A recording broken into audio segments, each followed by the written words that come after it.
So I've been shooting 35mm film for a few years now and I've made a dozen videos about it, but I thought I would make a video for beginners. So if you just got a 35mm camera or if you are looking into getting a 35mm camera, a video breaking down how to use it, how to get it going and what to expect when taking pictures.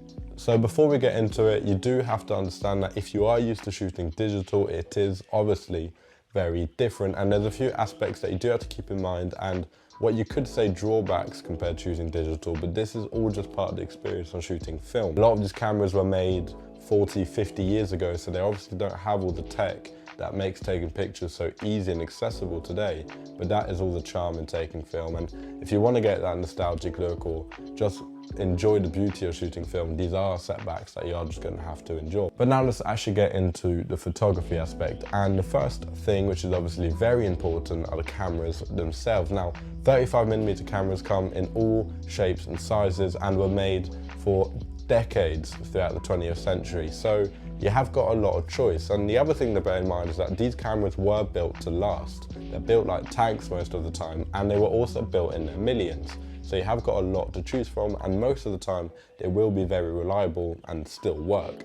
And I think the most important thing when you're starting out is just getting a camera. It doesn't matter what camera it is or what style it is. As long as you can get your hands on a camera and start shooting film, that is the most important thing. So I would say look online, look on places like Marketplace, on eBay, go to thrift shops, or best thing, ask your grandparents or your parents. A lot of the time they will keep the cameras they had when they were younger and they will be in very good condition because people tend to take good care of old equipment like that. So a lot of the cameras that I've actually got and that I use are from family members who just gave them to me because they weren't using them anymore. So definitely ask around friends and families, but if not, thrift shops and online marketplaces tend to have tons and tons on the market. And the good thing about these cameras, they tend to be rather cheap. A lot of people don't need them and there's so many of them that you can get pretty good deals on some pretty good cameras. Once you've got a camera, it's a good idea to understand exactly what it is, obviously. And most 35mm cameras you can break down into three categories: point and shoots, rangefinders and SLRs. All these cameras at the end of the day do the same thing but just slightly differently. SLRs are ones where you can most of the time change the lenses and you actually look directly through the lens. So when you look through a viewfinder, you'll be looking straight through the lens, and this means when you focus on the lens, you will see directly the image that you're going to shoot through your viewfinder. Now, a rangefinder, the actual viewfinder is separate from the lens, often to the side. So when you look through the viewfinder, it's not exactly what you're seeing through the lens. And that means basically when you focus, you don't always see exactly how the image is going to turn out. And then point and shoots, well, that depends. Most point and shoots came out a bit later and they tend to be a bit more automated, having things like autofocus and auto exposure. A lot of the time you really do just insert a roll of film, shoot your pictures, and that's all you have to do. So once you've got your camera and you've worked out what it is, the next step is to look into film itself. Now, most 35mm color film, which is what I'm going to be focusing on right now, comes from ISO 100 up to ISO 800. So what ISO basically means is how sensitive the film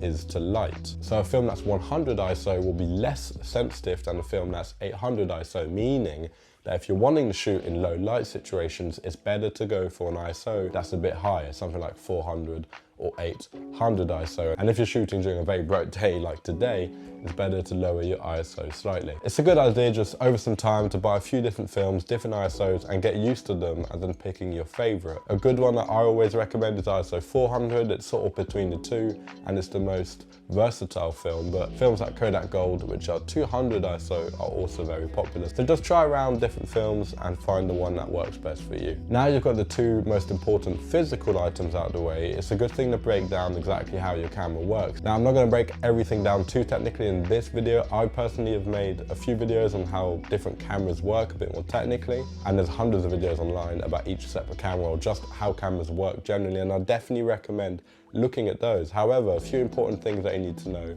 are shutter speed, ISO, and aperture. We've covered ISO already, so the first thing you want to do once you loaded your film is put the ISO selector on your camera to the corresponding ISO. So if you've got 400 ISO, change the ISO to 400. That way your camera knows what you're doing and also you don't forget what ISO you're using. After that, shutter speed. Shutter speed is how fast the shutter in your camera will move when you take a picture. So the faster the shutter, the less light will come in because the shutter is faster.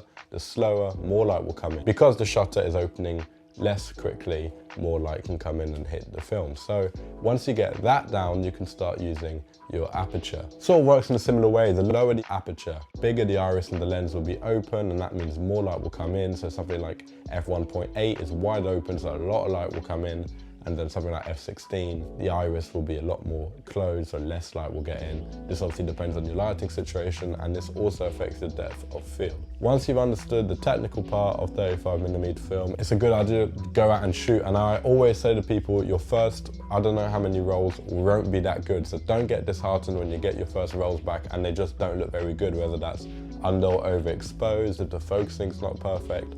That is just a learning curve of taking film, and most of my first pictures from my first 10 rolls aren't very good whatsoever, and you do get better over time. Once your roll is finished, carefully take out your roll and go and drop it off at a lab. Now, if you live in a city, chances are there probably will be a few labs, but if you don't live in a city, you can always post it off to a lab. In the UK, we have Analog Wonderland, for example, but I'm sure your country has lots of examples too.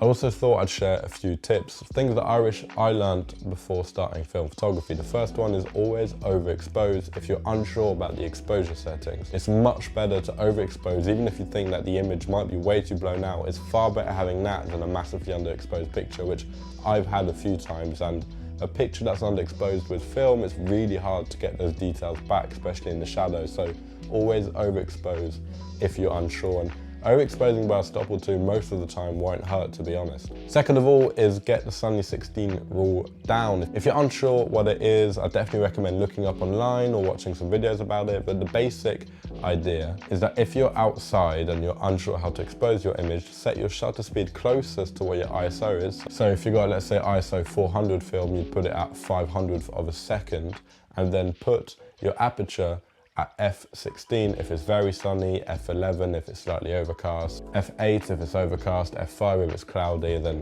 f4 if you're indoors or if it's extremely cloudy. It's a basic rule of thumb, and you can change it slightly, but over the time I've realized this has saved me a ton of the times when my light meter doesn't work, or if I simply haven't got a light meter, like on a few of my rangefinder cameras. And another tip that I took way too long to learn is when you're loading your film itself, close the film back as quickly as you can. This will stop you from having these light burns that you can get on your first or second picture. I've had these on most of my first rolls when I started shooting film, and I never understood why. Once I started closing the film back immediately or as quickly as I could, then they disappeared. So that is something very important if you do want to avoid wasting a frame. You can actually get 37 or 38 images out of a 36 roll if you load the camera properly, so that is something you definitely want to try and perfect as quickly as you can. The next thing I'd say is don't worry about gear too much. It's very easy to see people online with tons of expensive gear and feel like you need that to take better pictures. That is simply not the case. Most people have had their first camera for years and have perfected their craft of that and then moved on eventually to better gear. So definitely try and perfect